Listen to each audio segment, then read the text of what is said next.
Bismillah, alhamdulillah, wassalatu wassalamu ala habibina Mustafa wa man wala summa ma ba'd. Kitabul halal wal haram ihya ulumuddin li hujjatil islam Abu Hamid al-Ghazali. Abu Hamid Ghazali деген чоң алым ihya ulumuddin деген китебин алып келатабыз. Адал арам деген китепке келгенбиз. 4-нчү калган an yakuna al-hillu ma'luman. Адал арам канчалык бир нерсе al-hillu ma'luman адал экен анык болот.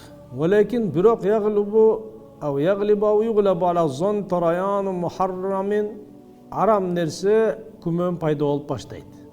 Бисабабин mu'tabarin fi ghalabati zon көбүнчө шариятта этибарга алына тургандай бир себеп пайда болуп, бая адал деген нерсени адал деген территориясынан чыгарып баштайт түртүп. Фаюрфау листихабу ва юqda бит тахрим ушул учурда эмне кылат? Баягы сактаныш керек болот, арам деген жагына өкүм берилип баштайт. Избан алана аннал истисхаб даиф.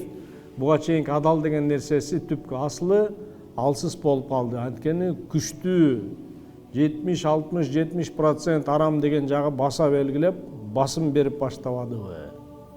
Вала ябкала хукмун ма галибиз-зон көбүнчө ой келип калгандан бүттү мурунку абал жокко чыгат дагы кийинки көпчүлүк оюңда арам деген мүстөмдүк кылып калды, бүттү арам деген өкүм берилет.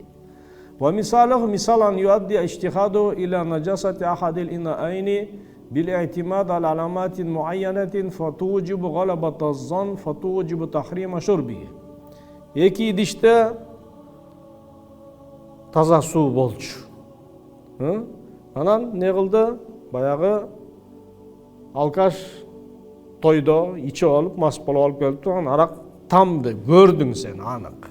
Арак көтөрдү. Мен бу жерден өңүн көргөн жокмун, жытын көргөн жокмун, даам менен эле билинет дегенге чейин эле уже эмне кылат? Өкүм берилет, болду, көрдү да көзү. Көздүн көрүшү да далил болуп эсептелет. Деп туруп баягы идиште эмне